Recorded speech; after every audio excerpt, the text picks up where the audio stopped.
Selamat siang, di sini kami akan mempresentasikan hasil LBL kami yang berjudul Analisis Dinamika Molekuler untuk Partikel Gas Ideal. Kami dari kelompok 16 dengan saya sendiri, itu Kaisha Paradila dengan NIM 102230078 dan rekan-rekan saya. NIM saya Fadilah 102230006. Saya Ardian Panjiramdhani dengan NIM 102230060. Dan saya Soki Fatah dan NIM 1023019. Next. Yang akan kami bahas, yang pertama itu ada pendahuluan, kemudian dasar teori, metodologi, hasil dan pembahasan, dan juga simpulan dan saran. Next. Yang pertama itu pendahuluan. Next. Oke, dimulai dari latar belakang, prinsip dasar dari RBL ini itu besaran makroskopik, seperti misalnya temperatur dan juga tekanan itu hasil perilaku kolektif dari pergerakan acak partikel pada tingkat mikroskopik. Kemudian model fisiknya itu sistemnya dimodelkan menggunakan pendekatan gas ideal Hard-Sphere, di mana partikelnya itu diumpamakan sebagai bola keras yang bergerak lurus konstan dan hanya berinteraksi melalui tumbukan lenting sempurna. Dan asumsi dari gas ideal Hard-Sphere ini sendiri itu volume partikelnya diabaikan terhadap volume wadah, kemudian tidak ada gaya antar partikel selain saat tumbukan, dan juga energi kinetiknya itu kinetik sistemnya terjaga. Kemudian dalam keadaan setimbang, si distribusi kecepatan partikelnya itu secara otomatis akan mengikuti pola distribusi Maxwell-Boltzmann. Dan metode solusinya itu kami menggunakan komputasi EDMD untuk mensimulasikan dinamika deterministik banyak partikel untuk mengamati kemunculan sifat statistik makroskopik secara eksak. Next. Kemudian rumusan masalah itu yang pertama, bagaimana mengimplementasikan algoritma EDMD ini untuk memprediksi waktu tumbukan antar partikel dan juga partikel dinding secara akurat menggunakan perhitungan analitik.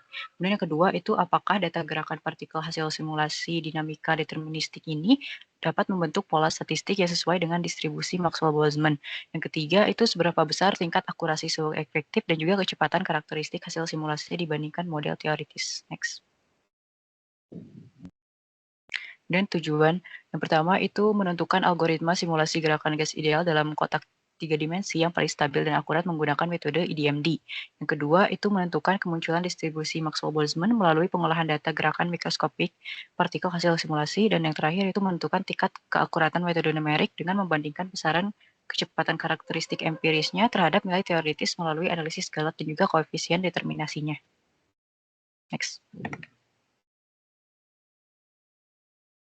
Baik, selanjutnya saya akan menjelaskan dasar teori dan nanti metodologi. Boleh di next. Ada beberapa poin penting dalam dasar teori yang dirangkum, yaitu untuk yang pertama sendiri, model gas ideal ini yang digunakan itu model Hard-Sphere, yaitu partikel itu dimodelkan sebagai bola keras yang hanya bergerak acak dan berinteraksi lewat tumbukan lenting sempurna, sehingga tidak ada gaya-gaya lain yang membuat partikel saling berinteraksi. Lalu yang kedua, persamaan gerak partikel ini khusus untuk gas ideal, yaitu tidak ada percepatan, sehingga sesuai dengan hukum 1 Newton, nanti hasil gayanya itu akan sama dengan 0, sehingga geraknya akan konstan. Dan yang ketiga ini, integrasi numerik untuk persamaan gerak, itu diambil dari persamaan sebelumnya, lalu diintegrasikan dan kita peroleh, itu secara matematika numerik, itu digunakan metode Euler namanya, sesuai dengan persamaan 2, yang nantinya akan digunakan dalam algoritma pemrograman. Lalu model keempat, dasar teori keempat, yaitu model tumbukan Hard-Sphere dan root finding. Jadi tumbukan yang terjadi itu syaratnya adalah dia berada di jarak 2 kalinya jari-jari dari partikel tersebut atau sama dengan diameternya. Dan ini adalah suatu persamaan yang akan digunakan dalam metode root finding. Boleh di next. Yang kelima ini aljabar linear dalam tumbukan, itu menggunakan hukum kekekalan momentum dan hukum kekekalan energi, namun karena dia berada di dimensi 3 dimensi, sehingga arah-arah geraknya akan berada di sekitaran 3 dimensi juga, sehingga digunakan aljabar linear sebagai pengoperasinya. Lalu yang keenam itu distribusi Maxwell-Boltzmann. Jadi pada kesetimbangan termal, distribusi kecepatan partikel seharusnya mengikuti kurva Maxwell-Boltzmann, yaitu temperatur sudah sebanding dengan energi kinetik rata-ratanya, yaitu pada saat keadaan steady state. Lalu yang ketujuh, tekanan pada tingkat mikroskopik. Ini sebetulnya dihasilkan dari total impuls momentum akibat partikel yang menumbuk dinding wadah secara terus-menerus, tapi kita akan berfokus di kecepatan partikelnya. Dan terakhir, LAMMPS itu adalah perangkat lunak dinamika molekuler yang bisa menghitung lintasan partikel berdasarkan gaya interaksinya untuk memodelkan sistem fisis. Di sini digunakan sebagai perekam data untuk memperoleh kecepatan distribusi kecepatan partikel. Kita boleh di next. Selanjutnya metodologi, baik di next lagi. Beberapa metodologi di sini. Yang pertama, sistem fisis diasumsikan hardsphere seperti yang sudah dijelaskan sebelumnya dan berada pada domain kubus 3 dimensi dengan dinding-dinding yang reflektif. Lalu digunakan juga pendekatan numerik, namanya Event Driven Molecular Dynamics atau EDMD. Ini untuk memodelkan evolusi mikroskopik sistem sehingga ketika kita gunakan analisisnya untuk statistik distribusi kecepatan dan visualisasi sistem itu dia bisa digunakan dengan algoritma tersebut. Dan waktu simulasinya juga kita gunakan tidak diskrit, tapi setiap kejadian dari tumbukan ke tumbukan lainnya, makanya disebut Event Driven Molecular Dynamics. Dan terakhir, partikel itu mengalami propagasi gerak lurus beraturan di antara dua tumbukan. Oke, boleh di next. Nah, ini ada algoritmanya dan resolusi tumbukan. Yang pertama, ketika inisialisasi awal, posisi acak partikel gas dan juga kecepatan awalnya itu akan menggunakan metode sampling dari Monte Carlo tanpa overlap, baik overlap ke dinding maupun ke sesama partikel. Lalu kecepatan awal diambil pada distribusi Gaussian dengan koreksi momentum 0, supaya dengan adanya koreksi ini dia tidak terjadi kecepatan yang terlalu tinggi. Lalu prediksi tumbukannya, partikel terhadap dinding itu menggunakan persamaan linear biasa, sedangkan untuk antar partikel dia menggunakan hubungan persamaan kuadrat untuk jari-jari antar partikelnya. Jadi 2 kali jari-jari partikel yang sebanding dengan 1 diameter dengan metode brute force. Jadi dicek satu-satu apakah ada partikel yang bertumbukan atau tidak untuk setiap partikelnya dalam 10.000 event. Lalu resolusi tumbukannya, tumbukan ini dianggap lenting sempurna sehingga kita menggunakan hukum kekalahan momentum dan hukum kekalahan energi. Lalu perubahan kecepatan juga dihitung melalui proyeksi aljabar linear seperti yang dijelaskan di dasar teori sebelumnya. Boleh di next. Ini ada flow chart-nya. Yang pertama dimulai, lalu inisialisasi jumlah partikel, ukuran domain, dan lain sebagainya. Lalu inisialisasi juga posisi partikel dan kecepatan partikel. Ini yang menggunakan Monte Carlo tadi.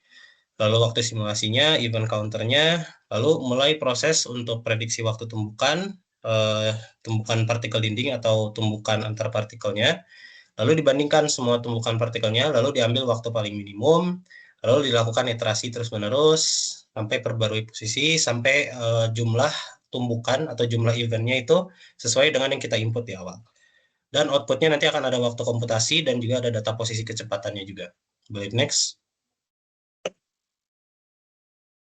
Ini untuk input simulasi EDMD-nya, jadi kita gunakan data dump dari LAMMPS, dan inisialisasi juga untuk parameter analisisnya ada time window dan jumlah bin histogramnya. Lalu nanti data akan dibaca, kecepatan menjadi kelajuan, data awal dibuang karena kita ingin mengambil yang steady state saja. Lalu nanti akan jadi plot. Output hasil akhirnya adalah plot histogram berupa distribusi kecepatan yang harusnya sesuai dengan fitting Maxwell-Boltzmann. Oke, boleh di next. Dan ini adalah untuk animasi, itu kita input lagi data eventnya. Jadi kita import file yang udah di-upload, yang diekspor, yang barusan dump, lalu dibaca, lalu dipetakan partikelnya pada koordinat 3 dimensi. Nanti frame akan diterapkan untuk masing-masing semua partikel dan disimpan di memori. Lalu nanti dia akan terus melakukan hal yang sama sampai seluruh frame pada data itu diekspor menjadi sebuah animasi, maka animasi akan terbentuk. Kemudian selesai. Oke, boleh di next. Lalu ini untuk analisis data. Yang pertama itu pengolahan datanya. Jadi ekstraksi data kecepatan sekali lagi menggunakan file dump dari LAMMPS. Jadi LAMMPS dimanfaatkan sebagai dumping untuk data. Lalu data yang diambil juga ada pada keadaan tunak atau steady state. Jadi kita menggunakan algoritma time window selection untuk membuang data yang belum dalam keadaan steady state. Lalu metode analisisnya itu membuat histogram, yaitu histogram kecepatan sebagai probability density function, ya, atau intinya fungsi distribusi Maxwell-Boltzmann, tapi yang empiris. Lalu digunakan juga algoritma, ini adalah salah satu algoritma dari library Python, namanya Levenberg-Marquardt, yang menggabungkan gradient descent dan Gauss-Newton untuk optimasi dari kurva fitting curve yang non-linear tadi untuk distribusi Maxwell-Boltzmann. Lalu parameter validasinya dari analisis data ini, kita lihat koefisien determinasinya untuk menguji kesesuaian dari distribusi dan dibandingkan kecepatan karakteristiknya antara data yang simulasi dengan data teorinya. Oke, di next. Dan ini terakhir adalah metode penelitian. Yang pertama itu kalibrasi. Kalibrasi digunakan dengan cara melakukan variasi jumlah partikel dan ukuran box size-nya atau domain untuk mencapai keadaan kestabilan statistik. Lalu kita lihat dari keberhasilannya itu dari indikator R-square yang paling tinggi. Dan kita uji stabilitasnya, simulasi dijalankan berulang kali dengan parameter sama, dan kita memastikan bahwa hasilnya konsisten gitu. Dan kita gunakan juga salah satu variasi, yaitu variasi massa dengan mengubah massa partikel pada sistem terkalibrasi untuk kita verifikasi hubungan bahwa kecepatan distribusinya akan berbanding terbalik dengan 1 per akar dari massanya. Baik, sekian dari saya, terima kasih. Oke, lanjut buat hasil dan pembahasannya. Saya akan menjelaskan hasil pembahasan dari penelitian ini, boleh di next aja. Buat hasilnya itu ada 4 program yang kami jalanin. Yang pertama itu program tentang simulasi event-driven molecular dynamic ini. Untuk input programnya itu dapat dilihat di slide ini, dan juga ini ada outputnya. Di dalam program ini tuh kami simulasikan tentang posisi partikelnya itu bakal diambil secara acak dengan menggunakan distribusi uniform.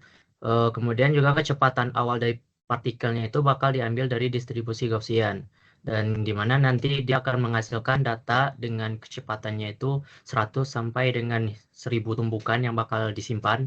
Dan kemudian juga akan terdapat waktu total komputasinya. Boleh di next.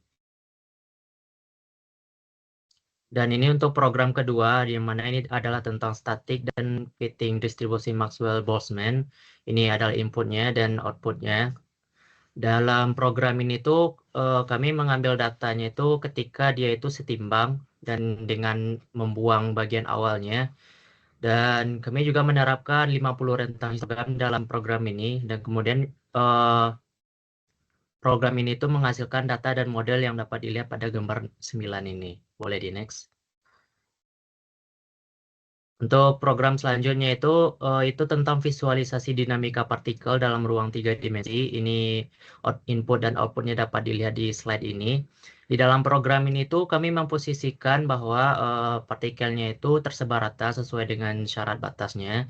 Dan partikelnya itu bergerak dengan kecepatannya itu tidak akan menghasilkan drift. Kemudian juga partikelnya itu akan bertumbukan antar partikel dan juga akan bertumbukan dengan dinding partikelnya. Lady next.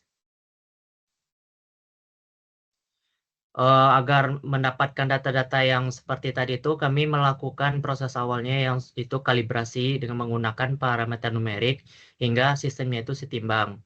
Parameter yang konstan di kalibrasi ini tuh ada R, ada M, dan ada T targetnya. Nah, kalibrasi sistem ini tuh gunanya kami ingin meninjau pengaruh variasi jumlah tumbukannya terhadap R kuadratnya.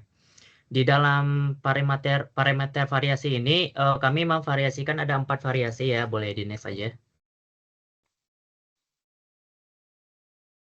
Untuk variasi yang pertama itu kami menggunakan 100 partikel dengan box size 10, berikut adalah hasil dari kalibrasinya.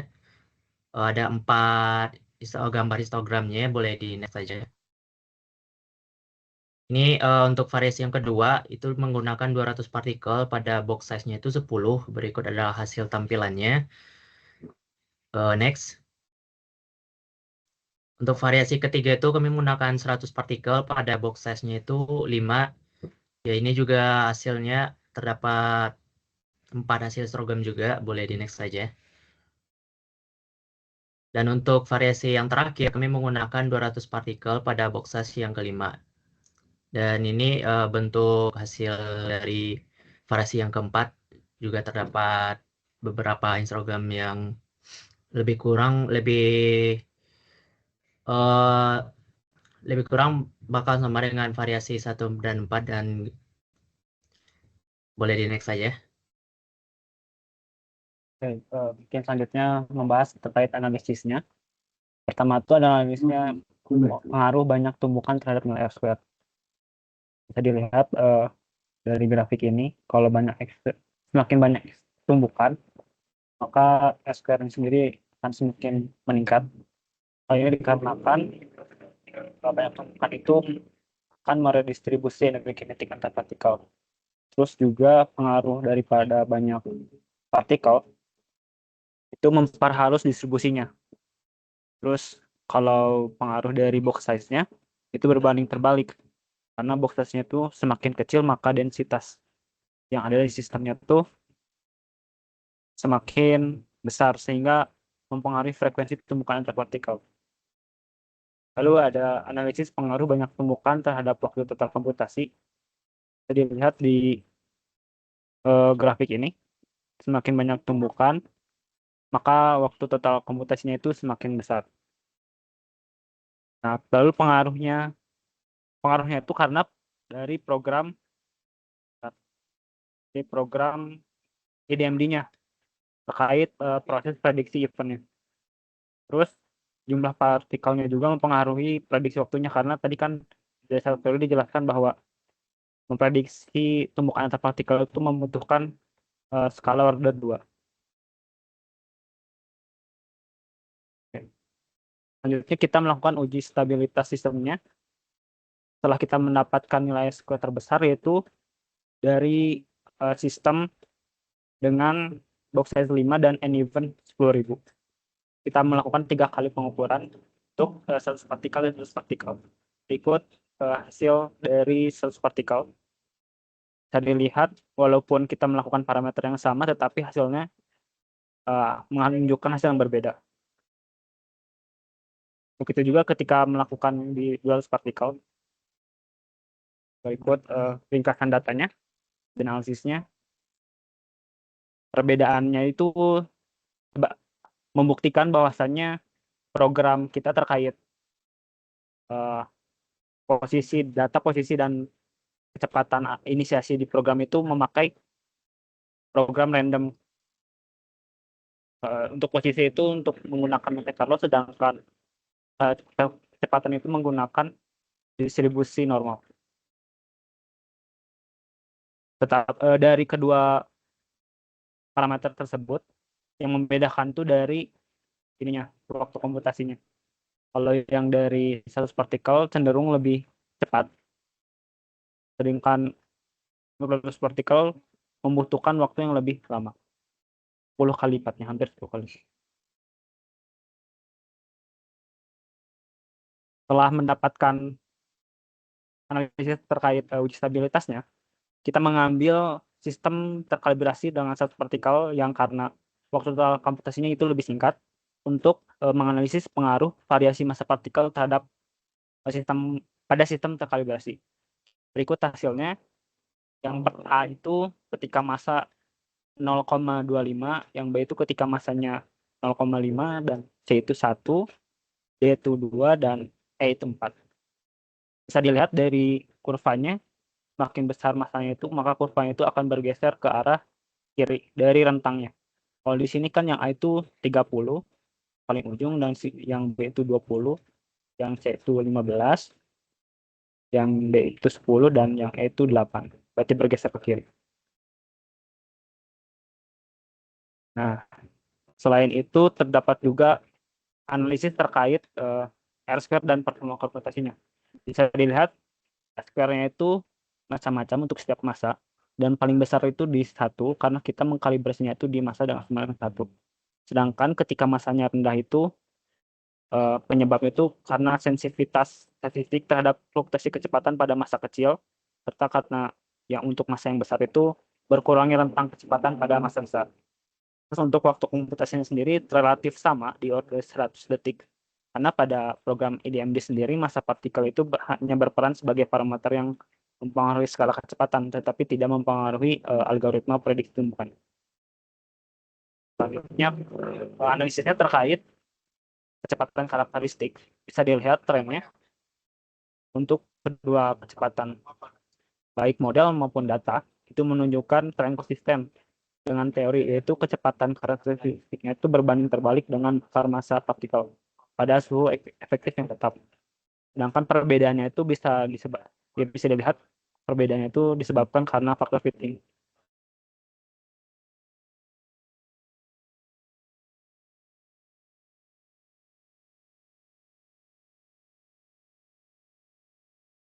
Dan bagian akhir itu simpulan dan saran.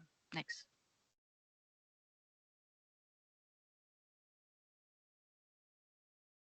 Oke, untuk kesimpulan itu yang pertama, bahwa algoritma IDMD ini mampu memodelkan sistem gas ideal Hard-Sphere secara akurat dengan menjaga konservasi energi dan momentum meskipun memiliki kompleksitas komputasi.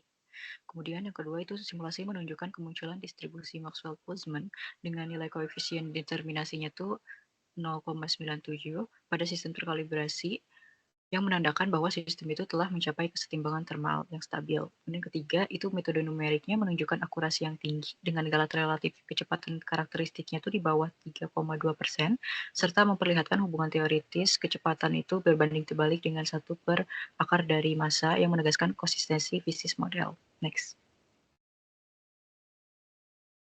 Dan untuk saran, yang pertama, itu algoritma prediksi tumbukannya itu dapat ditingkatkan dengan mencoba algoritma lain agar jumlah partikelnya itu yang dicoba bisa lebih banyak, seperti lebih dari 1000, yang memungkinkan untuk dilakukan. Kemudian kedua, itu analisisnya dapat diperluas ke besaran termodinamika yang lain, seperti misalnya tekanan melalui transfer momentum dinding atau entropi sistem, agar gambaran termodinamikanya itu lebih utuh.